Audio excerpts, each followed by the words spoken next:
guy. You ready? Ready? All right. All right. Welcome back to Give Me Some Truth. This is Polly Price here today, financial advisor with Walkner Condon Financial Advisors. And I am here with my friend and former colleague, Anna January. And Anna is joining me today because we're kind of, each of the advisors here, when we put out this market outlook piece, hi Keith. Each of our advisors here, when we put out this market piece, wanted to do a podcast to kind of recap what we were talking about in our pieces. And I wrote specifically kind of the state of charitable giving and why 2024 is a good year to, give your money away and some trends and stuff like that. And I could think of no one else better to join me here today than Anna. And I'll let her, talk about her background a little bit and get into that. And but you are currently the director of institutional giving with Wisconsin Watch. All I could think of was Walkner Condon when I said that. With Wisconsin Watch, and that's a recent position change. And we were colleagues back at PBS Wisconsin. And you are the current past president of the AFP Madison chapter. Greater Madison. Madison. And for those of you who don't know, AFP stands for Association of Fundraising Professionals, and it's a national organization. It's a really great organization. It's probably kind of like the gold standard for professionals in the fundraising field. Because I'm no longer in the fundraising field, and I kind of wanted to bring someone in to kind of talk about this stuff with me and give me, more of a boots on the ground feel of what is going on. So welcome, Anna, and thank you for being here. Thank you, Polly. It's exciting to be here. Thanks, great. Give me a little bit more of your background. Kind of, you've had a really great career so far in this industry, and that's only going up and up and up from here. But give me a little bit of background as to you and kind of what you've been doing the past few years. Yeah, well, so thank you for having me. It's good to see you. Thank you too. I've had a lot of different roles in fundraising and in philanthropy. I started out, no one starts out wanting to be a fundraiser. Yeah, agree. It's not like you're like in second grade and people are like, I want to be a basketball player. And I'm like, I want to raise money. But no, I started out wanting to work in museums. Same, Anna. Yeah. Same. And in arts and culture. So, and I kind of just fell into a fundraising role because I wanted to work at a museum. So my first job in fundraising was membership manager at Madison Children's Museum. Which if people haven't been, it's such a good. So great. It's so fun. It's a top 10 museum, children's museum in the United States. But My daughter and I love it. yeah, it's fun. So I did membership there, and then eventually moved to a grants and stewardship position there, and did some database work. I loved it. But then my next role was at the UW, the Division of the Arts, and that's a unit on campus that does a lot of community programming. So some classical music festivals, the film festival, and just that position was like a variety of things from individual donors to corporate, and was there for a while, and eventually came to PBS where I got to work with you. And at PBS Wisconsin, as you know, I was the major gift officer. So I managed a portfolio of donors across the state who supported our work. And I loved it. I still love PBS Wisconsin. Yeah. I love everything they do. But was there for a while and then kind of wanted something new, and so in November, I moved over to Wisconsin Watch, which used to be known as the Wisconsin Center for Investigative Journalism, and we're a statewide, non-biased, nonpartisan, nonprofit newsroom. Yeah, and we talked a little bit beforehand, before we started recording, and I asked, like, this is a pretty big year for you guys. Yeah, with the election and everything, I can only imagine. So thank you for taking time from, your very busy schedule. But I did want to touch on the point too that you are currently the past president for AFP Greater Madison. Yeah. And you were in that position during kind of some, more outlier years for fundraising around the state. For sure. And a little bit of background, if any listeners haven't read the piece that I wrote, when I started doing research, it kind of, came to light very quickly that the past few years have been kind of hard in the fundraising industry. And, whether that means donor retention, staff retention, actual, individual giving dollars coming in, foundation giving, what that looks like, it kind of varies. But kind of wanted to, given the experience you had over the past couple of years, does that kind of ring true for what you've seen? Yeah. Yeah, for sure. And AFP and also like other resources like the Chronicle of Philanthropy does annual research studies to show what charitable giving looked like in a certain year.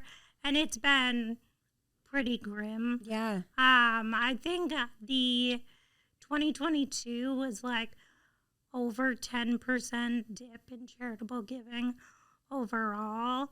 It's interesting because when the pandemic hit, there was actually a surge in giving because I think people were just really scared, and nonprofits were there to help solve some of these problems. But with the economy and a looming recession, that quickly changed. Yeah. And so donor dollars have been down pretty much since 2020. Yeah. And I think there's a little hope in 2024. I don't know that things will totally change, but I'm hoping at least the amount that giving is down decreases from 2022 or 2023. Yeah. Yeah, for sure. And I would imagine kind of being in that leadership role with AFP during that time was, I don't know if stressful is the right word, but like you're just fielding more stuff probably. Yeah. And, use the word pivot, but like having to pivot in terms of like what you guys are focusing on versus like perhaps what you had planned. Because what was the first year as president? My first year as president was last year, but Okay. I did 2 years before that. So 2020 was my first year as president-elect. So I've been on the president track since then, and we just saw, like, our membership totally changed.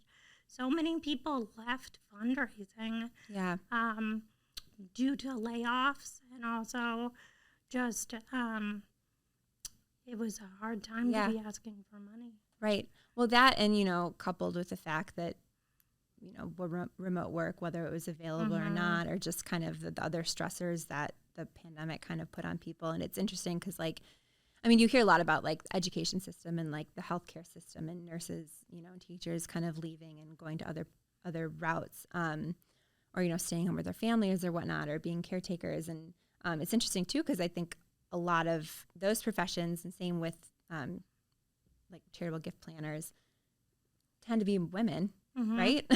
So, that's a whole other conversation that we won't get into today. But so I'm sure, that plays a role as well. But yeah, you hear about those, healthcare and education. Well, obviously those are really important, like pillars of our society, positions that are needed. And so when losses happen in those industries, it's, maybe more not shocking, but more significant. But yeah, I don't think it really got talked about a lot about, fundraising field of how it kind of got put through the ringer maybe a little bit. And it's important because this is, it's like, maybe the work that they're doing isn't directly leading towards, the outcomes, the programs, but the dollars are, and those dollars aren't coming in by themselves. Right, exactly.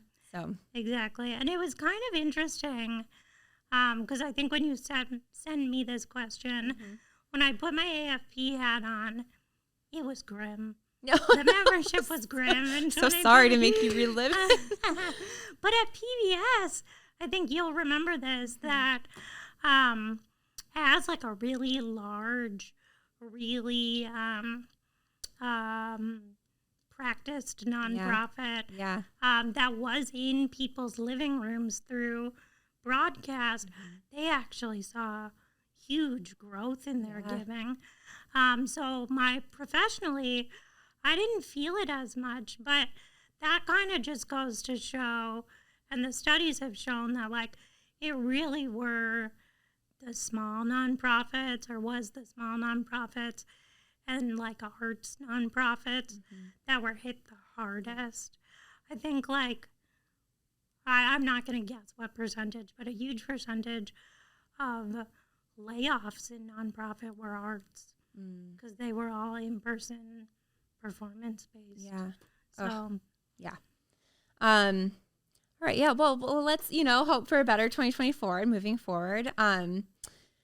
So I kind of want to change topics a little bit and maybe, again, talk a little bit more about the future and kind of some things. Cause, both of us, when I guess my time in, the charitable giving industry was, Chicago and Madison based, so relatively local. You've been relatively local. Kind of what are some things specific to the Madison area that you've noticed, like some changes or anything your industry or anything you're excited about for the industry in Madison? Yeah, I know. I'm going to answer that, but I'm going to answer a question that you didn't ask first. Okay. Which is, I do feel optimistic nationally about 2024. Partially, I'll reference the market report that you guys wrote. Talked about how the economy, though a lot of people feel negative, is getting better. And so I think that there's hope that things will level off a little bit, both in Dane County and across the country. People are going to start feeling better about their assets and their pocketbooks. Yeah.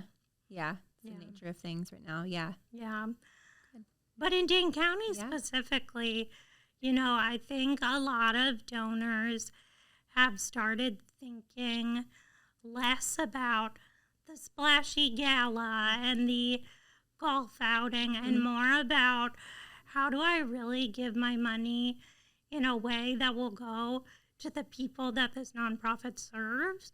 And also to make sure that that organization is transparent and equitable themselves. So I was doing a little research, and there's a study from the United Way of Dane County that said 89% of their nonprofits in 2022 increased their salaries.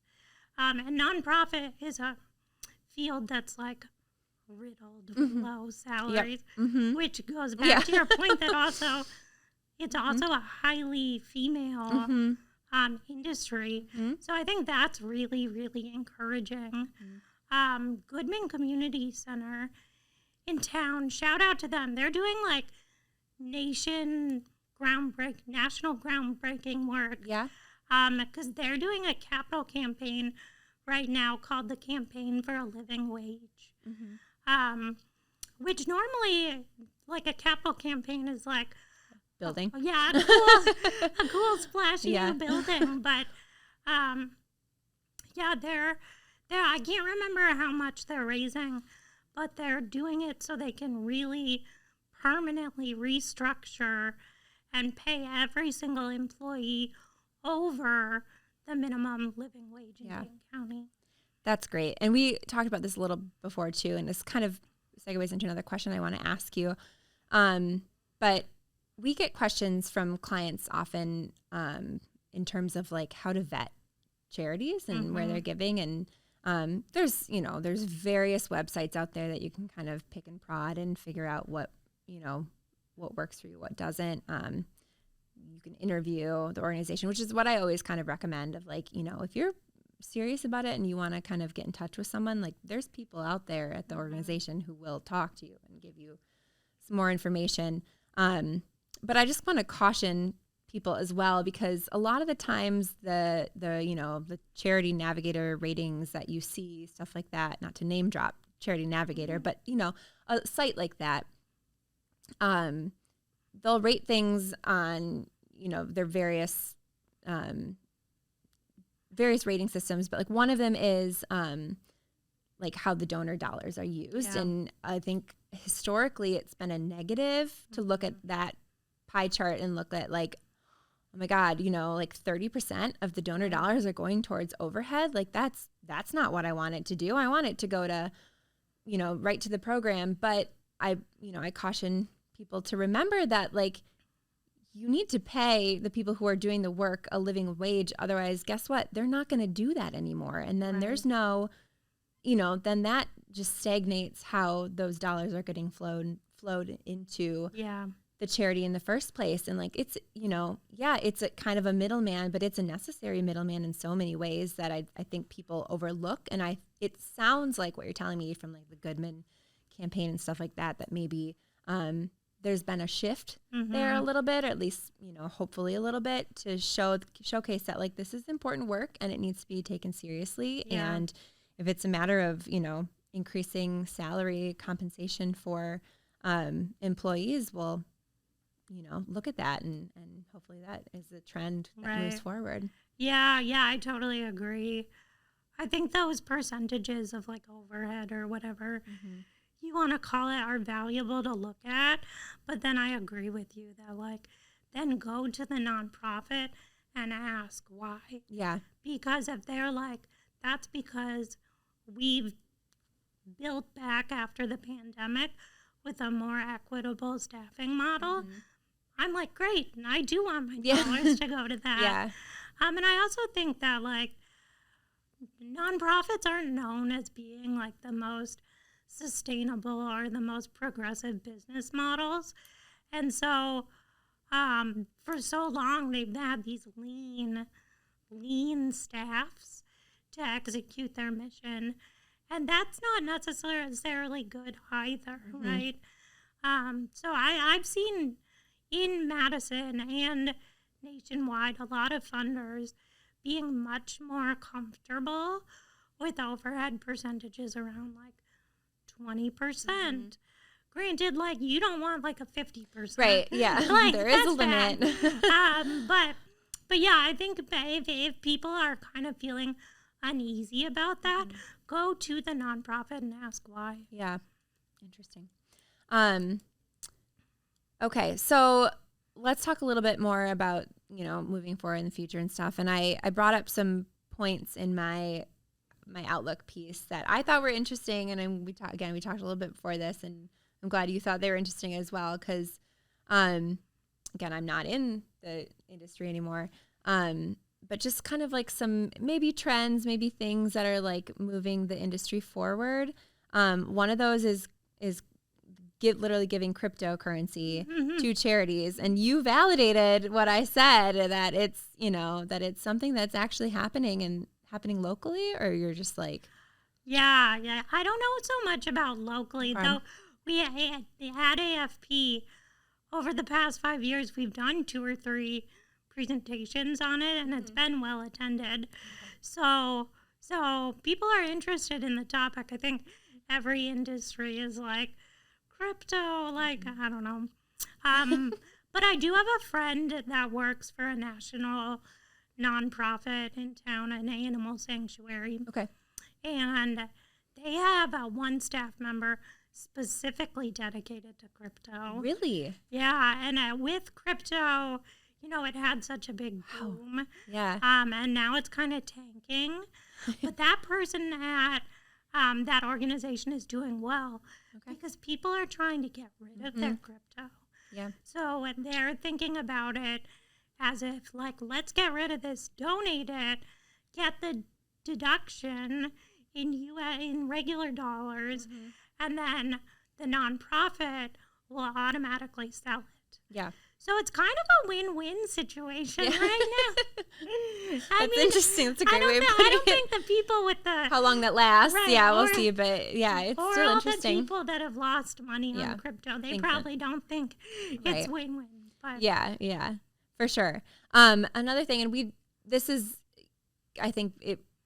an easy transition for me when I came over to WalknerCon, because I worked specifically in like planned giving when I was over at PBS Wisconsin, and we did a lot of, or we received a lot of gifts through qualified charitable distributions, as well as donor advised funds. And those are things that, we help our clients with, every year, every month, stuff like that, that we see a lot of. I've seen an increase in our clients setting up donor advised funds, whether they have them, with us through Schwab Charitable or whether it's, at Madison Community Foundation, something like that. Yeah. Everything I, keep seeing and reading about, the qualified charitable distribution aside, more focus on donor advised funds. Do those seem to be very popular? Yeah, that is like I wrote in my notebook, DAFs, exclamation mark. Donor advised funds are like the hot topic in philanthropy right now. And you used to see people kind of doing the same thing with like family foundations, but donor advised funds are really a way to do that much more inexpensively. And they just provide a huge benefit to the donor. It's a little complicated because on the nonprofit side, because when you give to a donor advised fund, you can hold those funds for basically forever. It gets to be difficult because so many philanthropic dollars are just being held up in DAFs. But from the donor perspective, you get that tax credit. Let's say you sold a business. In a year, you put a huge amount of money, or it doesn't have to be a huge amount. Some donor advised funds are quite small. You get the tax credit in that year, but then you don't have to give the funds away. Yeah, you don't have to keep receipts for every single donation you've given. Yeah, we've talked about them actually on the podcast before, and, I think they're great. I totally see what you're saying about, those dollars being wrapped up in the funds, and I'm curious to see how legislation looks at those moving forward as they do become more popular. More money is tied up in them, and it's not the same as like an IRA and having to take money out of it, right? And then it's taxable, and it's not, there's no required minimum distribution from a donor advised fund. And I wonder if in the future if that's something that Congress will take a closer look at, because if you're getting a tax deduction, then there's probably something coming, but who knows? But yeah, I think that's interesting that you mentioned that. And kind of one other thing I want to talk about too, and I don't know how much time we have left, but I know, and I remember in my my time in the industry, like a lot of the planning that goes into operating budgets for nonprofits. It's hard to do when you have donors who don't, may drag their feet, might, have some funds wrapped up in something like that, or, a charitable gift annuity, a charitable remainder trust, something like that, or a donor advised fund where it's like a lot of those planned gifts are planned, but you don't know for when, so it makes it really hard for the organization to plan for it. And so giving kind of like on a annual, monthly basis, that like something like that a charity can rely more significantly on, even that in and of itself seems to be helpful. Yeah, that does really help sustain an organization. And I've seen some of the most rewarding relationships with a nonprofit when someone is able to do, even if it's small, something regular in their lifetime while still planning for whatever their planned gift is down the road.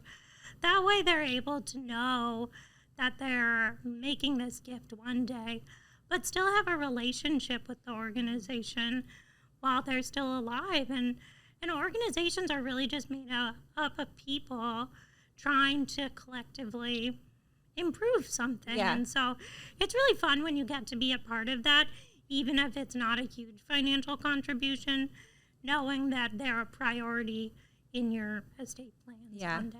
Yeah, I like the way you said that. Okay, so let's talk a little bit, towards the end here, just about some things that, maybe donors that you've worked with recently, some things that they are, I don't know, about excited about is the right word, or different vehicles. I mean, we talked about donor advised funds, but different things that kind of maybe donors are piquing their interest. Yeah. Yeah. Well, one thing that's going on right now, it's being deemed, and you know this, having worked in planned giving, but like the great wealth transfer, where much of the United States, funds in the United States are held by baby boomers, and they're passing away. And so I think I wrote down $84 trillion to change hands in the next 20 years. So I think people are getting very serious and smart about their like planned giving tactics, and also considering more complex vehicles that might, and vehicles maybe not a good word because that's very fundraising specific, but like things like a charitable gift annuity or a charitable remainder trust that can give them some income in their life while still being part of their estate plans. Yeah, it's a perfect term because our theme for this year's Market Outlook was Back to the Future. So I feel like a vehicle works very well with I feel like that's with one that. of those words. I'm now that I'm thinking about it, I was like, I really should have played that up more in my piece. Darn it, next year.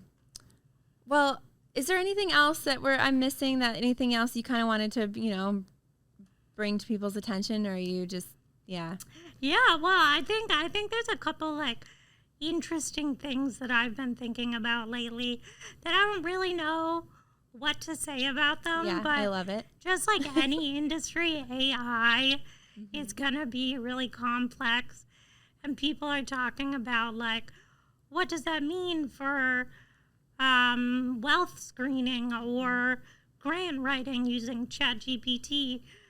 So I think that'll be something interesting to watch. Yeah. And then also everyone's always talking about how do we get like the Gen Z in philanthropy and like how do you reach millennials? And there's a new like field of social media influencer philanthropy that I find fascinating. Yeah. And it's really just like social media influencing in general, but for good. Yeah. Yeah. I think I was watching, I can't even remember what organization it was. It may have been like the Nature Conservancy or something, and they did like one of the latest TikTok trends, and it was actually really funny and cute, and I was just like, oh, that was a good one. Is that like along the lines of what you're talking about, or am I way off? Yeah, no, that's definitely along the lines. But also even, can I name the nonprofit? Yeah. It's the same organization I brought up earlier. It's Best Friends Animal Sanctuary. Okay. They're a national animal sanctuary, and they even contract with social media influencers to bring them to their sanctuary in Utah, and then they like post about it and talk about it, and it's just interesting because I feel like that's not something I've seen a lot of nonprofits do. No. But like how you can leverage influencers who have so many followers. Yeah. I think they brought one of the Real Housewives to their sanctuary. Do you know which one? I can't remember. I can't. I think. Well, oh God. But that's a great idea. Yeah. I mean, it makes sense. Like, we're both on Instagram. Right. Like I've seen plenty of it. I just didn't really like put two and two together, I guess. Yeah. Makes sense. Yeah. It's innovative. Are they paying? No. Well, Okay, I think maybe. it depends. They might be. Yeah. I think in this case, they're it's they have like a hotel Yeah. on their sanctuary. It's beautiful. I bet. So it's just like a paid vacation. Sure. Yeah. But Wow. Okay. Well, that's interesting. yeah. Learn something new. All right. Well, anything else you want to share? Or? No, I think this was an interesting conversation, and I'm really glad you invited me. And for everyone listening, if you want to check out Wisconsin Watch, it's a really great resource for what's going on in Wisconsin. Yeah. And if Anna's working there, it's a great organization. especially this year too. I'm excited to see what you guys put out. A lot of election coverage. Yeah, that's great. Well, thank you, Anna, so much for being here today. It was nice catching up with you and kind of getting to learn a little bit more, peek under the hood of nonprofit fundraising in the Madison area. And for any of our listeners, again, who want to check out Anna, she's at wisconsinwatch.org. And yeah, if you want to learn more about kind of charitable giving in 2024 and read our piece or read any of the other Market Outlook pieces, encourage you to check that out on walknercondon.com. And thank you very much for joining us today. Thank you, Anna. Walkner Condon Financial Advisors is a registered investment advisor with the SEC. Registration with the SEC does not imply a certain level of skill or training. The opinions expressed by the participants of this podcast are their own and do not reflect the opinions of Walkner Condon Financial Advisors.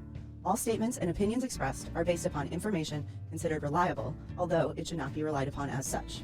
Any statements or opinions are subject to change without notice. Information presented is for educational purposes only and does not intend to make an offer or solicitation for the sale or purchase of any specific securities, investments, or investment strategies. Investments involve risk and, unless otherwise stated, are not guaranteed. Information expressed does not take into account your specific situation or objectives and is not intended as recommendations appropriate for any individual. Viewers are encouraged to seek advice from a qualified tax, legal, or investment advisor to determine whether any information presented may be suitable for their specific situation. Past performance is not indicative of future performance. You gotta leave your money behind you. Raise your hand to the sky. Ask the masses for silence.